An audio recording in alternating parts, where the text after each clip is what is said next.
Hi, welcome to our first edition of Sports Under the Sun, where two or three of us every week will chit-chat about sports on a spontaneous basis, hopefully for your entertainment and for your information. We're going to talk about a variety of different subjects. Today we're going to start with high school football with the question, what are the top teams in our area? In order, I say Chelmsford A, Drake at B, and C is a tie. I'm gonna go Drake at 1, Dennis, Chelmsford 2. Just a couple of really impressive victories. Obviously, the St. John's Prep one on the road caught a lot of people by surprise. And the thing about Drake that you're really going to give him props is every single year in the last 5 or 6 years, they don't have just a star quarterback. They have just an incredible quarterback. And this year, the Ryan kid is just carrying on the mantle. Every year, they have a great quarterback. I think actually, I watched him last year, toward the end of last year, and Jason Houston, the coach, is a defensive guy. And if you look at, last week they pitched a shutout against Somerville, but if I was looking, they forced a couple turnovers in that game, and they were in, they got a lead early. And I guess the Ryan kid made some great plays, just kind of to sustain drives and keep the clock running against St. John's Prep. But they obviously played a very strong defensive game against the Prep, too. Of course, the Prep now is 0-2. They lost to Central Catholic. But year after interesting, year, Central and Drake are playing this week. Drake, yeah. But year after year, the quarterback, even before Grimard, right, Silver, the Ryan kid, they just told me to beat. I mean, you're talking about Bobby Russo. They're talking about the 2 or 3 year starters, and then they just somehow reload. And I had heard about the Ryan kid, and I'm thinking he's got big shoes to fill, and he's been doing it. Yeah, but not only just the quarterback. I find Drake's sustainment of this resurgence in football kind of incredible in that people every year, at least, last year they still had Silver and people thought, maybe they'll still put up some points, but I think they lost so much from the previous 2 years that they were kind of expected to be down. And I think a lot of people thought this year was a rebuilding year and they were going to get their comeuppance after a nice 4 or 5 year stretch. Drake is always behind the 8 ball with the numbers. Yeah. They have to be. I think they're either the or the second smallest school in the and they've done it under 3 different head coaches. That's a great point. They've sustained it under 3 different head coaches. We joke that Tim Woods, whenever a high school in the area needs a head coach, they ought to talk to Tim Woods. He's promoted from within and seems to nail it every time. Jason Houston was. So Drake is your top team? I actually would put Chelmsford. Chelmsford on top. Chelmsford, Drake, and surprisingly, Chelmsford beat Westford. Westford might be 3. Chelmsford beat Westford in a shootout in the first game, and then Westford goes down to Marshfield, a very highly regarded team, and beats them in the final minute. Seem to have that trio of the quarterback, the running back, and the wide receiver. That the 3 kids, they kind of have that that Michael Irvin, Emmett Smith, Troy Aikman. This will all flush out in the coming weeks.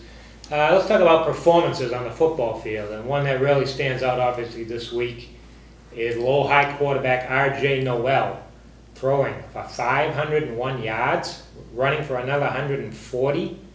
I mean, have you guys heard any of that in high school before? I read about a kid in Colorado, Dennis, but it's locally in the state of Massachusetts. I've never heard of anything like that. It's incredible. I actually take a lot of credit for R.J. Noel's success. I coached the kid in Lowell youth soccer for 1 game when he was 5 years old. Yeah. And the reason he only played for me for 1 game is he scored 7 goals. His father came up the next day in practice and says, "I think my kid's too good for this level."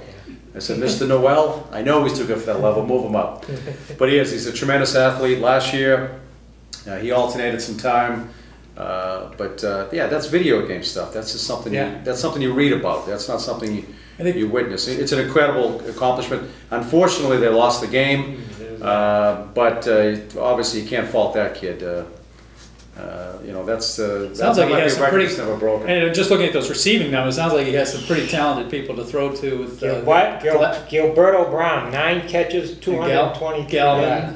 Jack Galvin, 13 catches, 3 touchdowns. I mean, wow. And people, I haven't seen, I kind of know Gilberto Brown more from track and field, and I haven't seen Lowell yet this year, but everybody comes back raving about this kid, just the physical presence that he is when he catches the ball. Well, I mean, he looks like a college given his speed and his size, I think he's 6'2". Yeah. He's not a short kid, and his jumping ability.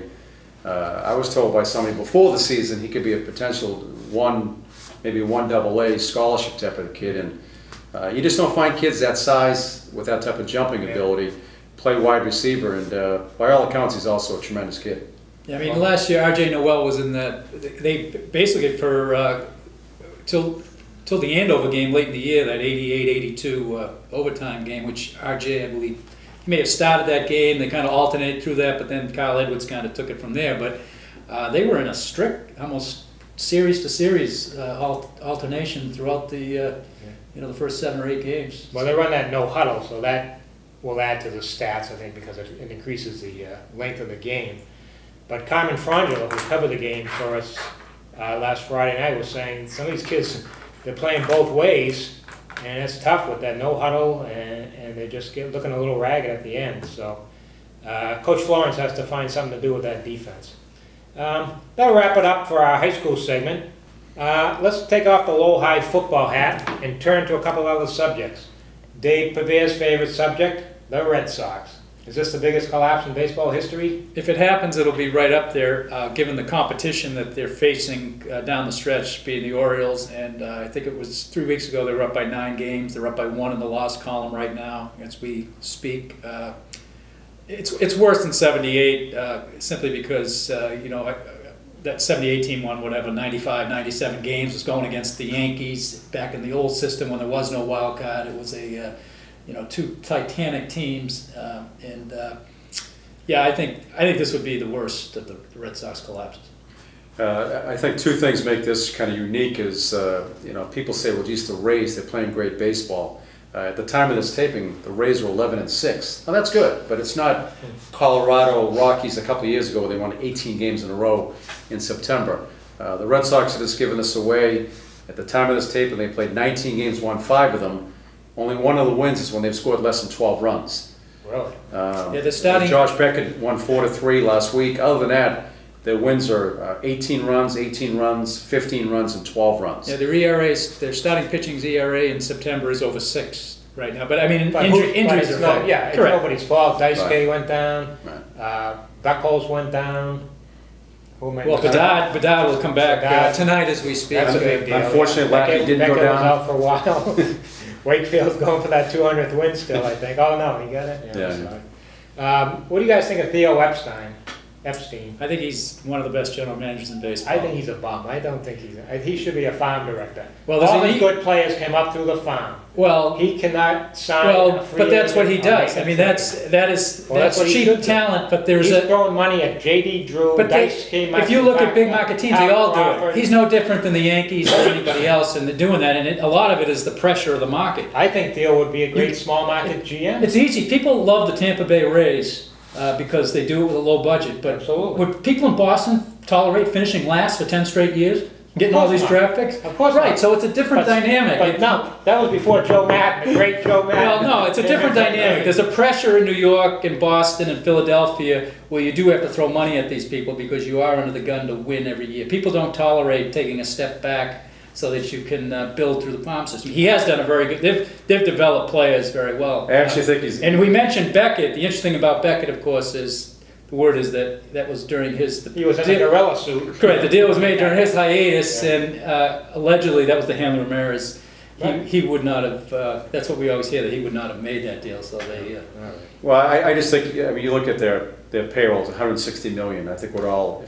How many GMs in baseball would love to have that much money to play with, but really, you look at on a talent level, there's no way that this team should miss the playoffs. And so I guess what I'm saying is I put more onus on the injuries and also Francona's leadership than I do Epstein. Because this is a very talented team. If they make the playoffs, I think they're like the 4th best team in the AL playoffs. No question. No one's afraid of the Red Sox. No question.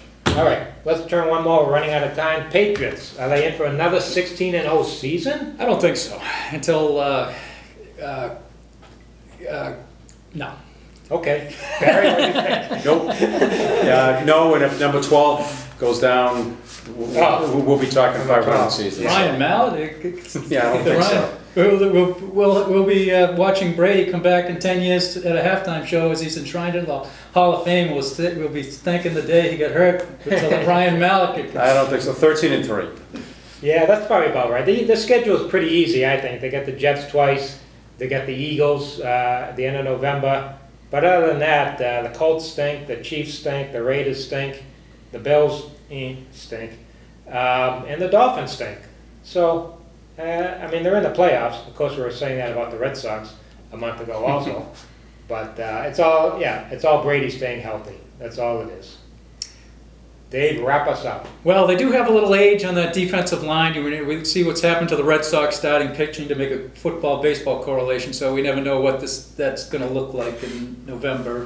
There's still kind of a work in progress in the secondary. Mm-hmm.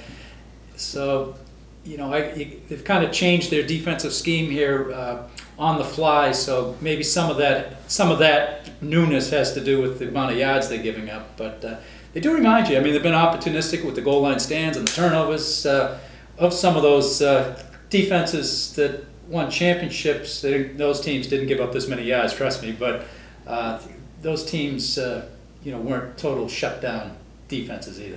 All right, that'll wrap us up for this week's edition of Sports Under the Sun. I hope you enjoyed it. I hope you learned something. For David Pevear, for Barry Scanlon, for myself, Dennis Whitton. See you next week.